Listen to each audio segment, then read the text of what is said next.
Hello, welcome back to The Give and Go. I'm your coach Reynoso here with my boy Soltero. What's up, y'all? It's the weekend preview, folks. Subscribe to the channel. We're going to be previewing the biggest matches of club football this weekend. And I mean, what awaits us is arguably the biggest match in club football. Yeah. It's El Clasico, brother. I can't believe it's here. It's already here. Yeah. Is it a little sooner than usual? What, man? I think it's on schedule. Late October. Let's go. Wow, man. I mean, it's here. Santiago Bernabeu, Real Madrid versus Barcelona. Both teams, Real Madrid in first, Barcelona in second. It's the two best teams in Spain going at it, bro. It's some of the best players in the world. A huge, I think, spectacular match awaits us, given how results went last year with Barcelona dominating Real Madrid. The question, I think the narrative going into this matchup is, are we going to get more of the same thing, or will Real Madrid show some pride and get a result against Barcelona?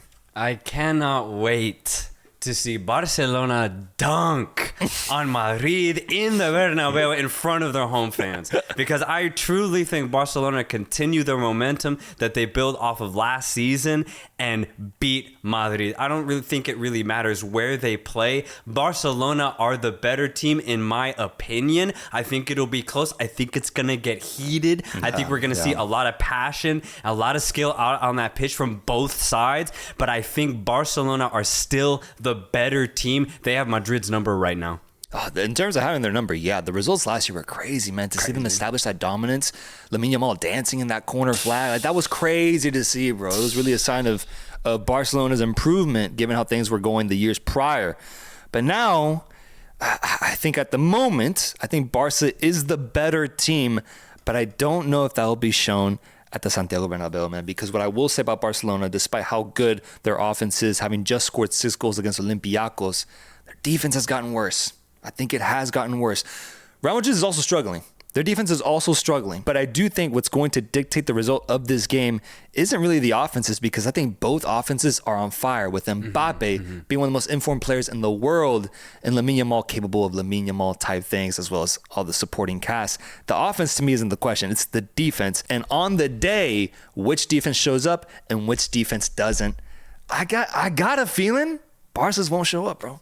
Damn. I think they won't show up. Really? And I will say they haven't faced off against many teams this year that actually punish them when they're exposed defensively. They're facing off against either weaker La Liga sides aren't able to kill them, or they face off against mediocre Champions League teams like Olympiacos, for example. But in the games where we saw fiery offenses go up against them, like Sevilla, like PSG, they get goals scored on them, bro. They get goals scored on them. And I think against a killer like Mbappe, I think Real Madrid will have something to say about last year's matchups and probably get a result here. Damn, it's crazy. I have pretty much the exact same takes, except I'm going Barcelona. And here's why. I see both teams as shaky. At the end of the day, in high-pressure situations, I see both teams as shaky. But when I look at Madrid and their high-pressure situations that they faced this year, I see them as the worst team in comparison to Barcelona. Specifically, I'm looking at Madrid's Champions League games against Marseille and against Juventus. Against Marseille, they needed a referee to intervene to actually get the win. And against Juventus, they needed a really good goalkeeping from Courtois. Now, you can rely on Courtois. I don't know if you can really rely on the ref to save you every single time. And in La Liga, I mean, they've really cut it close to where they've had to solely rely on Mbappe to save Madrid. When I look at Barcelona, they've been shaky too in La Liga. I mean, the loss against Sevilla was horrible. But when I look at Barcelona's high-pressure situation games, I think they're able to rely on their offense, their cohesion together, a lot more than Madrid do. Where I think Madrid go individualistic in high-pressure situations. So I'm predicting that Barcelona in this Clasico will use players like Lamine Yamal, Ferran Torres, Fermin Lopez, and that teamwork to actually beat Madrid. I just think when I look at last year's matchups, Yamal was a huge part of it, but Levas finishing, his positioning, the way he torches that defense was a big part of it. I think that this matchup is where you really got to see Levas' veteranship and his ability to be the leader up front for Barcelona. They're not going to have that if he continues being injured. Rafinha, too, was a big part of torching Real Madrid on that left wing, being part of this complete attack. Now it's Lamine Yamal and whoever really gets the start, which are good players. I don't want to downplay that. They're good players, but this is a high stakes game, bro, with a lot of added pressure because of the rivalry. I think Real Madrid is better set offensively than Barcelona going into this game because of that. And then it's just a question of the defense and who shows up. The home factor, I think, will help Real Madrid defensively as well. That's why I'm going Real Madrid. But I see your point, man. I see it. I'll give you Barca has the mental edge. I do. They do, man. It's interesting. But goal difference-wise, Barcelona have the better goal difference. They've scored more goals than Madrid, and they've only conceded one more than Madrid when it comes to La Liga, which I do think kind of shows that this is going to be a tight game. I have Barcelona winning 3-2. Wow. I'm expecting high goal scoring match, but I do think it's going to be tighter than, maybe the 4-0 that we saw last season. So I'm going 3-2 Barcelona in the Bernabeu. That's crazy. I got 3-2 as well, but going Real Madrid's way. I think the way this game is setting up tactically is for a very entertaining match, though. And that's what I'm excited about. I agree. I don't think it'll be as lopsided as what we saw last year. I think Real Madrid was in a worse place at this point last year. They're better now. Under Xabi Alonso, this is how you announce yourself to the Madridistas. You got to win this game if you're Xavi, man. You got to. Give me Real Madrid 3-2. But folks, comment down below. This is the game of the weekend. What do you think will happen? What do you think will be the result? El Clasico is here. And I mean, a title deciding type match, bro. Dude, honestly, a win for Barcelona would directly put them in first place, leapfrogging Madrid. And for Madrid to get the win, it would create some decent space between them and Barcelona. So this is a huge match in La Liga. And we got MLS playoffs waiting for us, man. Let's transition to that because ex-Barcelona Lionel Messi is back in the MLS playoffs as I believe as the Golden Boot winner of the MLS with 29 goals. Yeah. Scheduled to face off against Nashville in a best-of-3 series in the MLS playoffs. Everyone remembers Inter Miami versus Atlanta United last year, and Atlanta United pulling off the incredible and defeating and knocking out, Jordi Alba, Lionel Messi, Luis Suarez, Sergio Busquets. Inter Miami is back, bro. They are back to chase and hopefully lift their first MLS Cup trophy with Lionel Messi. First team in the way is a Nashville team that went on to win the U.S. Open Cup in stunning fashion. Yeah. Can Nashville do the same here, stun the MLS world, and defeat Inter Miami? What's interesting is they just played each other on the final day of MLS regular season in Nashville. Miami won 5-2. Not necessarily surprising when you look at Miami. They've scored over 80 goals, which is nearly 30 more than the next best offense in MLS. And that's actually why I think Miami is going to win this game in Miami at the weekend.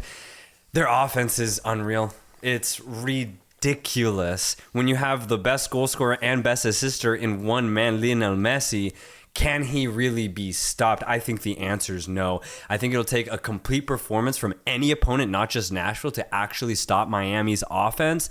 At home, I think Miami will always have the edge. What's interesting is when I look at this team versus last year, I actually have more confidence in this Miami team.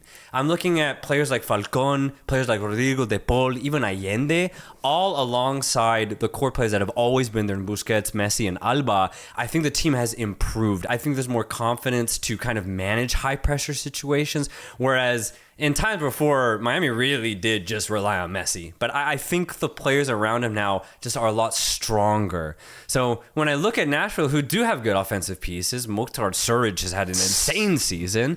I just think Miami overall are the better team. I'm going Miami 3, Nashville 1. In this first leg? In this first match. And then Miami, you're picking them for the series? I'm picking Miami for the series. Yeah, I mean, Surridge and Mukhtar is actually a really scary duo in the MLS. Arguably one of the best ones up there. When you look at the numbers, both of them have been crazy in terms of scoring goals and assisting. Schaffelberg is in here as well, your boy Schaffelberg, who hasn't put up the best numbers so far, has had a slower season, but in knockout football, who knows? Maybe you get that Schaffelberg magic. It's the defense that kind of worries me for Nashville, having just conceded 5 to Inter Miami. I think that's a bad sign. And when I look at the back line, it's Walker Zimmerman back there, man. I think that's a tough player to rely on to kind of guide and anchor your defense against one of the best offensive players, if not the best offensive player in Lionel Messi. I love the addition of De Paul. I think he's going to shore up that midfield even more than what it was last year. That's why I agree with your take that I think this team is much more well-balanced overall.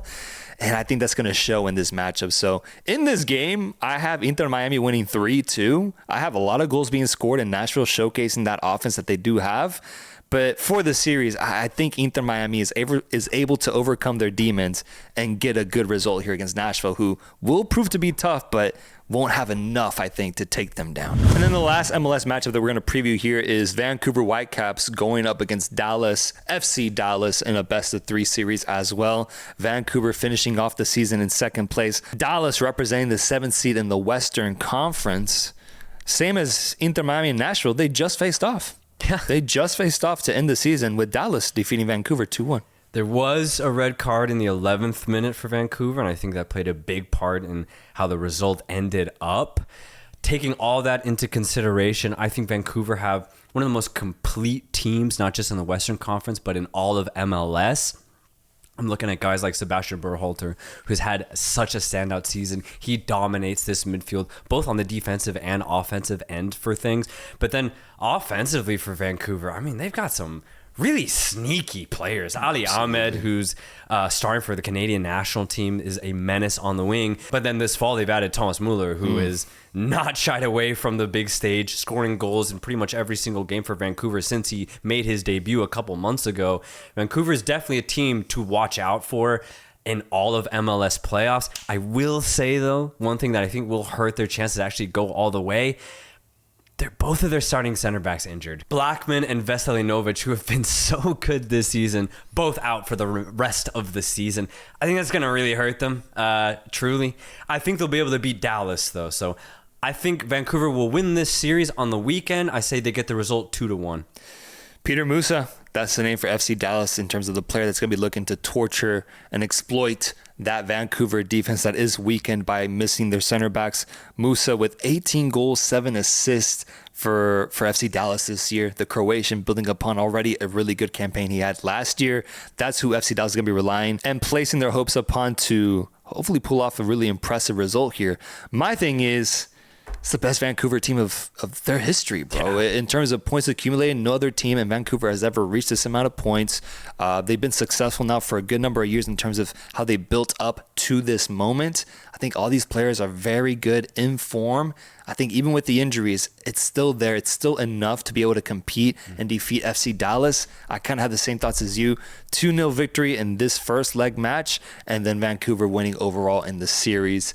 I don't see enough from FC Dallas. I mean, it's 20 points difference in terms of what they accumulate throughout the season. I'll happily be wrong if FC Dallas shows out in the playoffs. It is the MLS. Anything can happen. True. But in terms of what I saw in the regular season, I think it is clear Vancouver does have a chance here to go deep. Yeah, I'll be shocked if Dallas get the upset. I just haven't been impressed too much with Dallas's offense this season. It's a good clip right there. If they end up winning, we just gave Twitter a great clip right there. Let's go on to Liga MX, where once again I find myself watching Cruz Azul as they are set to face off against Monterrey. It's the best matchup of the weekend, bro. When you look at standings, at the moment, it's third place Monterrey against fourth place Cruz Azul. Yet another indicator towards what we might see in La Liguilla with a Monterrey side that I think is in very good form versus a Cruz Azul team that just got a big victory against America. And it was such a good victory that I think this one's going to be 50-50. Like, truly, this is a tough one to call. I might give the edge to Cruz Azul based off of a dominant performance against America and the fact that they are hosting Monterrey. But as far as what we might see on the pitch, I mean, this could be a draw. It could go Monterrey's way, but I won't be surprised if it goes Cruz Azul's way at all. And I'm going to use that home crowd as the difference factor here between Cruz Azul and Monterrey. I think it's going to be a tight one, man. I think it's going to be real tight. I'll go Cruz Azul 2, Monterrey 1. Wow. Okay, this would be huge, though, if they defeat America and Monterrey back-to-back games. Yeah. That'd be huge. I'm actually looking to be more critical, more harsh on Monterrey in this game. I need to see them show that they could potentially threaten the Tolucas of this league, man. Because they've been really good lately. In the last 8 games, they've only lost 1 game against guess who? Toluca. But they conceded 6 goals in that match, bro. It got ugly. It was terrible. It was something that Monterrey fans have completely forgotten about already because 6 goals conceded like that, bro. Yeah. It's crazy. Yeah. But I'm looking at Monterrey to go into Cruz Azul Stadium. I'm looking for Monterrey to make it competitive and, in my opinion, to get the result because Cruz Azul, I just feel like they can be up and down. They can play really high. They can also play really low at times. They just tied Necaxa yesterday, 1-1. I'm forgetting about. I'm putting Cruz Azul aside for this match. Monterrey, show me something. Show me something. Because if they win this matchup, I'll be talking positively. I'll give them good PR in the build-up to Liguilla.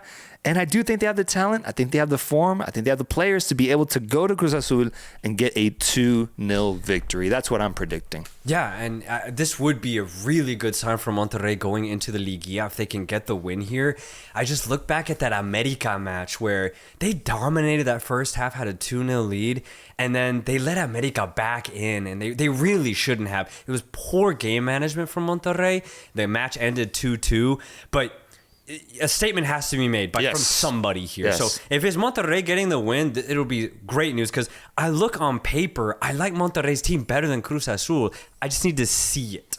But I don't think it's going to happen, so I'm going Cruz Azul. Fair enough. This would be a big one for the Reynoso Soltero standings here. If Monterrey gets a victory, I need that. I need that, bro. Let's go on over to the Premier League, where we have Arsenal hosting Crystal Palace. I chose this match as the game to watch in the Prem, obviously because Arsenal is in first place. And we need to see them maintain that if they want any hope of winning the title, with a 3-point gap at the moment and a 4-point gap between them and Liverpool specifically. Well, in comes a Crystal Palace team who just tied Bournemouth 3-3 in an absolute shootout with Mateta getting a hat-trick. Crazy game at home, but kind of representative of the form Crystal Palace has been in, where they lost to Everton and then they tie against Bournemouth. They're desperate for a victory in the sense of wanting to stay relevant in the top 4 race. This is where you got to get a win, bro. You have to, even if it is against the top team in the league at the moment and away from home. Crystal Palace, the thing is, they do have the talent to do it. They do have the talent to do it. I think that's why this game is going to be very interesting. If Crystal Palace can hit out early against Arsenal, we might start to see shades of past Arsenal where they get desperate, become unsure of themselves offensively, and maybe Palace can pull off some sort of result. Maybe it's a draw. But when I look at Arsenal, I've just been so impressed with them defensively. My biggest question going into this match is, are they going to concede? And when I look at Palace's recent performances, it has not been bad. That's the thing. It has not been bad. But can they play against elite Arsenal? I think the answer is no, especially at home at the Emirates Stadium. Arsenal feel themselves right now at home, and I think they're going to really use that home crowd to kind of just continue the tremendous form that they're on. I'm expecting another dominant performance defensively for Arsenal.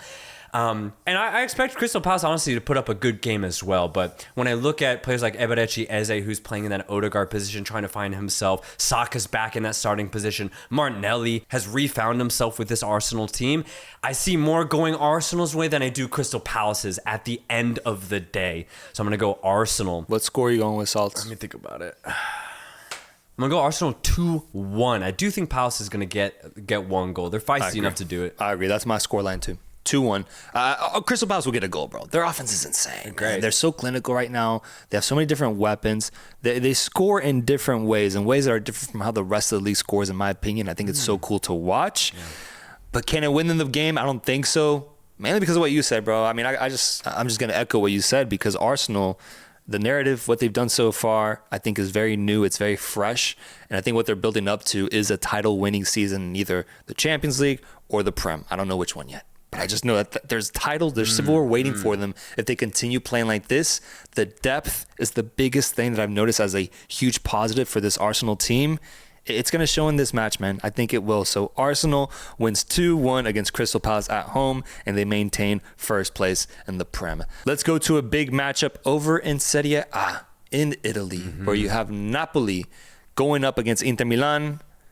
No preview needed here. Inter Milan 2-0. I actually have the exact same scoreline. I have the exact same scoreline, bro. And it's a disaster if you're a Napoli fan, because you're also hosting Inter.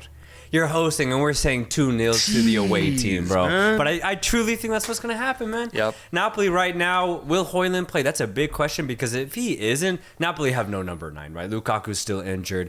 And Napoli are going through a phase right now where they are struggling to find goals. Yeah. When you look at Napoli's midfield, they're getting stretched pretty easily. And specifically, I'm looking at the center backs. Outside of Bukima, João Jesus and Buongiorno, man, they've been terrible. They've been terrible. So if I'm Inter Milan, if I'm Lautaro Martinez, if I'm Boni, or even Esposito, who's been getting good minutes up top alongside Martinez, you just attack Napoli's center backs. They're breaking right now. So for me, I look at Inter Milan.